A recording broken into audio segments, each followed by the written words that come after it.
Long as you're happy, you're always gonna grin. You get out what you put in. You get out what you put in. Never gonna lose, never gonna win. Long as you're happy, you're always gonna grin. You get out what you put in. You get out what you put in. You get out what you put in. It's Dermot. Hello. How are you? Hello. How are we doing, Ashley? It's good to be back again. This is my third visit. Is it really? So I'm feeling very flattered. Is it really? Well, this is a regular thing, I'm sure, because what you're doing with the Curly Whirly Club is absolutely incredible. I love that. Yes. But there's also a chance to chat about there's something coming up beginning of May. Oh, I can't remember what it is now. We're going to talk about that. It's the king. It's the king. We're getting a new king. No, 10th and 11th, I think. Accountex. We're going to talk about Accountex as well. So we've got Curly Whirly Club and Accountex. But first of all, how are you? What are you seeing in the world of accounting and bookkeeping, sir? What am I seeing? Well, I think at a very high level, we still see that the talent crisis is real. And so, yeah, still a massive struggle for accountancy businesses to get really good staff. So that's real. We still see that tech is still important. Now, obviously, in the wider world of tech, quite clearly the world of SaaS is kind of suffering. And this is external to accounting tech, that we see a lot of companies, although they're, say, for argument's sake, keeping a product, they're reducing the number of licenses that they have. And that will continue probably for the rest of this year. And that's no bad thing, because I think in many ways, much as though me and you obviously have a software background, so maybe I don't wish to give away any trade secrets, but in many ways, because it's been an expanding market, for the last X years, I wouldn't say it's been easy. It's never been easy, but there's certainly been lots of people to speak to. And in some ways that's generated some lazy selling and some lazy practice as well. I don't think there's any easy deals going at the moment. So I think it's pretty tough for the compliance people. And I don't know about your good self, Ashley, but I'm not that concerned that I'm not trying to promote compliance software at this moment in time. Oh, I miss it. I wake up every single morning crying because I'm not trying to flog some compliance software. Good afternoon, Pavel. Good to see you too. And it's great to have Dermot back on. You remember Pavel, surely? I do, of course I do. Yeah, absolutely. Yeah. That's amazing. And for those of you who don't remember, myself and Ashley used to work together a few years ago now, about 10 years ago. So. Isn't that incredible when you stop and think about it? It was 16 years ago I started at Digital, so you weren't far behind. I started the 1st of September 2008, and I finished circa November 2011. So wow. Where's that? So, yeah, so 11, 12 years, 11 and a half years. So yeah, certainly flown by. So so you have to take those opportunities as they present themselves in front of us. Fair play to you for doing what you've done. So. Oh, thank you. So here's the thing. Tell me, I call it the Curly Whirly Club. I don't know if you have a name for it, but come on, tell everybody that first of all wants to know what the Curly Whirly Club is, and then what it really is, and how it all works and how it started. Okay, so back in September of last year, myself and a good friend of mine, Richard Bruin, we put on an event called Account for Your Future. And in true style, it was a startup, first time we'd done it. So we had zero budget. And therefore I sat down and thought, how the hell can I promote this thing without spending any money? And I came up with the idea of a LinkedIn top 100. So that was the top 100 based in the UK, just the UK.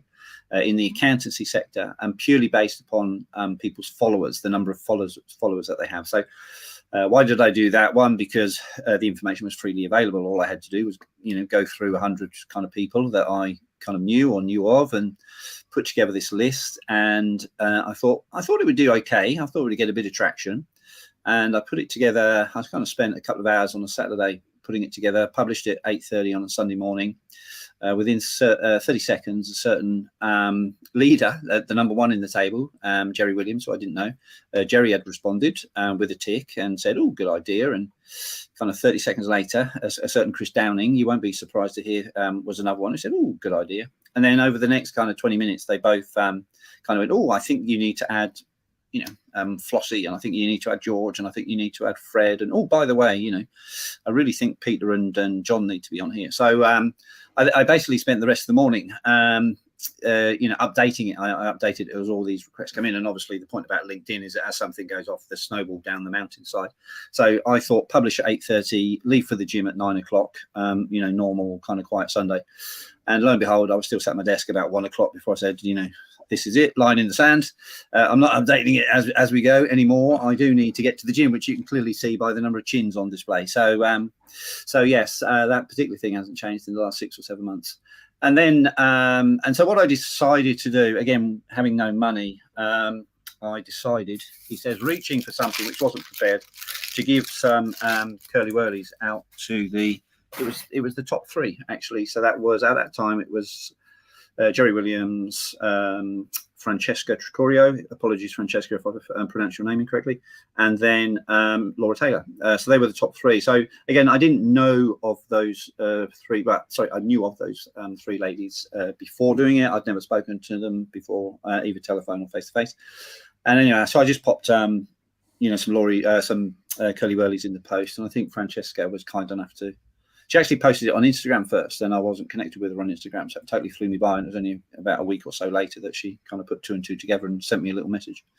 But anyway, so I've chatted a few times with Francesca now. Laura and Jerry, I do kind of communicate with on social media quite infrequently. So I think one of the reasons why it's taken off is I don't push it too hard. There's once a month, maybe something in the middle of the month, just to remind people that it's there. I do send generally. Sometimes I forget, which is why at the kind of T's and C's at the bottom of each month, there are a couple of T's and C's. One of which is kind of my ball, and I play with it how I want. Because I have got a few snotty messages, and snotty messages I always refer to this point. It's my ball, and I'll play with it how I want. And then there's the other rule which I introduced a couple of months in, which did get some quite funny comments back the first time I put it in there, which actually shows people do read to the end. Was no dickheads, so no dickheads allowed. Although in fairness, there was one person I was going to block, but that particular individual I think has now left the accounting scene, so that's all fine and dandy. So. Awesome. So yeah, so it's a bit of fun. Look, it's around follower size. There are a couple of things I could do around it, but the point is, who are the people that lead the industry? The people like Rebecca Bennyworth and Paul Applin, and we all know that whatever they say is one line from Rebecca is worth 2 weeks or whatever I could come up with. So it's people like Rebecca and Paul who are the true legends of the industry. This is just a bit of fun. So I think we've spoken off.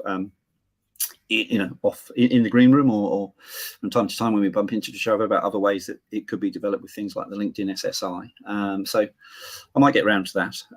We'll see. But I think it's absolutely fine as it is, and it sounds like Johan does as well. I gotta give Johan a shout out, because I jump on his show on a Monday morning and he gives me a shout out. So Johan, you're brilliant, absolutely amazing, and I love what you're doing with Aaron. So no, it's great. And we all need KPIs and accountability, don't we, Dermot? Oh my goodness, that's why I set my own company up, so I don't have any KPIs or any accountability. The only accountability I have is showing up here on a Wednesday lunchtime. But I chat to some amazing people, so it's not even a chore. The one thing that has actually surprised me, and I shouldn't really be, having worked with accountants for 25 years, because I don't subscribe to some of these stereotypes that accountants can't sell. I mean, you take someone like Johan there, who grew his own practice, and now he's growing a group of practices which involves acquisition, and then once he's got people acquired, he's got a process and a method to go out and grow the whole group. It's quite ridiculous to say that accountants can't sell now. Can accountants be better seller? Well, of course they can, but so can I, and I've been selling for God knows how long, 25 years. The more I learn about sales, the more I realize that I don't know enough about sales. So I don't subscribe to some of those stereotypes, but I am slightly surprised at how competitive the vast majority of accountants are, it's fair to say. Not just the people in the kind of top 5 that you could work out are very competitive and want to be top of the table, but I've had a number of chats with people who've kind of said, "Oh, this is good. 2 or 3 months in, this is good. What's it all about?" And you say, "Look, it's a bit of fun, but see how you get on, and other people who are saying, how do I get on the table? Well, you just get lots of followers, and followers doesn't equate to influence. It's just a bit of fun, but it is interesting that I think there are lots of lurkers there now, so people who will religiously go and look for the table on the first of the month. So yeah, no, I think it's a good thing if it's helping people do a little bit more on LinkedIn, then I'm happy to endorse it, and which is why I'm delighted that you've come back and had a chat with us. So how many new people are on the chart this month then, Dermot? Well, I think, again, look, all this comes down to the first time I did it, I clearly was a bit surprised at how many of the actual top 100 I actually knew, because out of the list that I put together, I had to change about 50% of them, i.e. 50 people went on that shouldn't have gone on. And then month by month, I think we've gradually added all of the people with the largest following. So I think certainly at the top, and what I actually do the top 150. So I'm kind of hedging my bets there, making sure I don't miss anybody. To get on the bottom of the table, you need circa, to get in the top 100, you need around over 3,000 followers now. So that's a reasonable total which people need to have spend a little bit of time on. It is quite interesting that through the month I'll get the odd message saying, oh, by the way, I'm getting close to the 3,000 threshold, so please make sure you don't miss me. But doesn't that threshold just keep going up though? Well, yeah, the point is, I thought, I don't know how much I probably had circa 7,000, 6,500, 7,000 when I started, and I'm up to 9,300. I'm determined to get to 10, but I must admit I've been pretty lax myself the last couple of weeks, so I need to pull finger out, because we're obviously on the 19th of April now, so we have 30 days to go. And actually I've not told you this yet, but previously the way the table has been put together, it's been very manual, which is even me and my very esteemed colleague Christine in the Philippines, so my VA. So Christine, she's worked with me for about 7 years now, God bless her, and she is absolutely awesome. But even Chris, so in 7 years, I don't know if you have a VA or you've worked with anyone from the Philippines, but they are the most polite people in the world. They are incredibly hardworking, great work ethic, and actually really good fun. So Christine's great. Me and Chris have worked together for like I say, 7 years, and she's never complained once. apart from last month, where I sent her a little message to say, can you please book some time in your diary to do the LinkedIn top 100, the curly whirly table? And she went, and I got a kind of groan back. So and they said just a groan. Obviously she's very diligent, and lo and behold, the Philippines is about 7 hours ahead of us at the moment. So it means I can send a message to, Christine, even if I forget something 9, 10 o'clock at night, she picks it up and it's completed by the time I then get up in the morning. So in that way, it actually works. The time difference works really well. But this month, and I have told Christine this, I'm going to try and automate the whole process. So I've been chatting with someone who's got some RPA stuff. I've given them the brief. They've told me that it's possible. So in true style, I have given Christine a heads up to say, hopefully we might save you a bit of time. But don't celebrate just yet. Yeah, don't celebrate until it happens. It's the classic. I always use the analogy of Heathrow Terminal 5. If you remember when the opening of Terminal 5 at Heathrow, which had been this fantastic building which everyone could see from the M4 as you drive past it for about the previous 3 or 4 years, and then it's purely for British Airways, for BA. And the day that it opened, they hadn't done any testing, so of course all these miles and miles of luggage racks, failed on day one, and it was just a complete disaster. So what should have been one of the best days in the airline's history turned out to be one of the worst days in the airline history, purely because they didn't do something as basic as testing this before they went live. No, serious? Oh, you can check out. It's not that long ago. So, wow. So, but yeah, massive. So, in terms of testing stuff, then I always call stuff the Terminal 5 process. Let's test it before we go live, so we don't end up with egg on our face. So we'll do this RPA piece, and hopefully that will automate. Christine will have to check and make sure that it all adds up and people are in the right order. Because of course we do have the movements, and not only does Christine get the followers. I could be top this month then, because if it does it on alphabetical order, I'm in with the running, aren't I? I don't think Aaron Patrick would be top, wouldn't he? I'd be second. You'd be right up there. I am. Absolutely, you'd be right up there. So generally the top 3 people get just get a curly whirly in the pack. So you've seen people like John Oakley and Peter Marlowe this month who had some decent follow increases, were kind enough to post. And again, it's all down to my complete inefficiency, or maybe it's quite tactical in that I'll send one, the top 3 people, which this month were Laura, Peter and John. I'll send one out a week, so I get a kind of social media piece every week throughout the month. Very clever. I'm not as stupid as I look. So there we go. I just claim I'm totally inefficient and I can't, make the whatever it is, the 800 yards around the corner to the local post office in good time. But I've got plenty of curly whirlies here. I did go and do a big shop of curly whirlies, so I'm all ready for the next month. Look, fantastic. And I suppose the other thing I should say, why curly whirlies? Well, kind of, it's one of those sweets, isn't it? Everybody knows, but probably hadn't touched for years. And it's not my favourite sweet. In fairness, in the 6 or 7 months that I've been doing this, I've probably had one curly whirly. So, and I like my sweets, as the tunes prove. So I like my chocolate. So you start looking at the chart on the 19th of the month. Is that right? Well, and I'll look at a couple of people, but I'll generally, in terms of putting the chart together, now we've got it down to a process. Which, if Christine does it, then we should have had Christine on, really, shouldn't we? She should have done. We'll bring her next time. We'll get Christine on next time. She's her English is absolutely perfect, and we're on a countdown with her because she's going to come to England in a Christmas 24. So counting down, a big party for her. But no, so Chris. She will now takes a couple of hours, 2-3 hours to do it. And she sends me the updated table and all the Google Sheets links, etc. And yeah, I'll look at it, write the commentary, and hopefully we try and get it up on the 1st of the month. We don't always do that. January, it didn't happen basically because Chris was on holiday. And last month I think I waited because of course it was April the 1st and there were a few people doing their April Fools, including certain people who talked about dates in LinkedIn posts and stuff like that. So I wanted to give people I didn't want to do anything in case people thought I was doing an April Fool. So absolutely. So I waited either to the 2nd or Monday the 3rd. I couldn't help myself.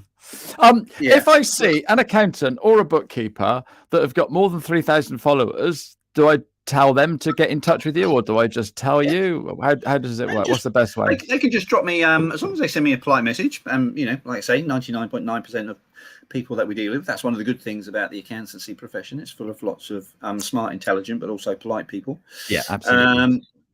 Then all you need to do is just ping me a message on LinkedIn and I'll pop you in the next month. It's as simple as that. Fantastic. So who made the biggest gains this month then, Dermot? Oh, well, including, actually, I should say, I was quite flattered that the chief executive of Sage, Steve O'Hara, via one of his notable employees, did request to go in the table. So there we go. So we have a CEO of a FTSE 100 who thinks enough about the LinkedIn Top 100 to request to go in the table. So he duly went in, and because I was so flattered, I did send him some curly whirlies, and I got a nice polite message from his executive assistant saying, in all of my time of being an EA for directors of large companies, I've never ever received any curly whirlies off anybody. So there we go. So big movers and shakers. So the big movers were Laura Taylor again, who is an absolute phenomenon. So she was up by about 2,700 people in broad terms. John Oakley, so John. So John has just moved jobs to Circuit. So how many did you say Laura had put on? 2,719 to be precise. If people want to have a look at the table, That's 90. That's 90 odd new followers every single day, which is incredible, isn't it? Well, it is, and it's actually one of her smaller totals for the last few months. I mean, one month she put, I think it was about 5,500, 6,000 people on. So it's quite stunning what she does. I mean, obviously she's selling. She's for those who don't know, Laura runs a business up in Scotland which is targeted at the construction industry. So she likes to offer an outsourced finance office for construction businesses. So nice big kind of market that she's going at. Construction, but even so, the numbers that she's putting on a consistent basis are absolutely phenomenal. And if you clearly want to see how to run a LinkedIn account properly with lots of targeted messages at your defined niche sector, then Laura is one of a few who's clearly you should follow. Yeah, clearly absolutely. should follow. So who else? So John Oakley, who again is pretty consistent. So John's one of our chums in the sales side of the sector. So John has moved recently to Circuit, which is the Irish business for data analytics. Really quite smart technology. So John did well, and also Peter Marlowe, who again works for a vendor, always been on the vendor side. And Peter has just moved to FYI Docs, of course, with our old colleague, our friend Ian. Yeah. The one and only Ian Cooper. So doing good things there. So yeah, Peter had a very good month, and then it was Amanda Watts as well. So they were the top 4, I believe. Again, any mistakes are all down to me if I've missed anyone out, not intentional. So yeah, Amanda had she posted, hadn't she, that she'd had a couple of quiet months because she'd needed to have a think about the business, and anyway, she's come back with a vengeance. So no, absolutely. So they were the big 4. We've already run out of 15 minutes, but I want to quiz you on Accountex, because that is literally around the corner. So what are you doing at Accountex? So one of the companies that I represent, so for those who don't know, I am a fractional sales leader. So I help people go to market. So I am working with Unipass. There you go. So Unipass are an embedded payments provider. So that means we offer a white label solution we have 4 customers in the UK at the moment. So one is Iris. So Iris Pay is powered by Unipass. We have NomiPay, which is the rebranded name for Numisma, and also Capium Pay. So all of those are powered by Unipass. So it basically helps an accountant's clients get paid quicker and much easier. So Unipass offers payment solutions via open banking, wallet payments, i.e. credit cards, and also direct debit. So really clever solution. And essentially for the vendor, we give them everything that they need, so they don't need to do any coding. It's literally there are all the components, off you go. So it can be implemented very, very rapidly, and we are very soon. I'll give you another semi-exclusive, Ashley, in that we are about to announce another client in the UK.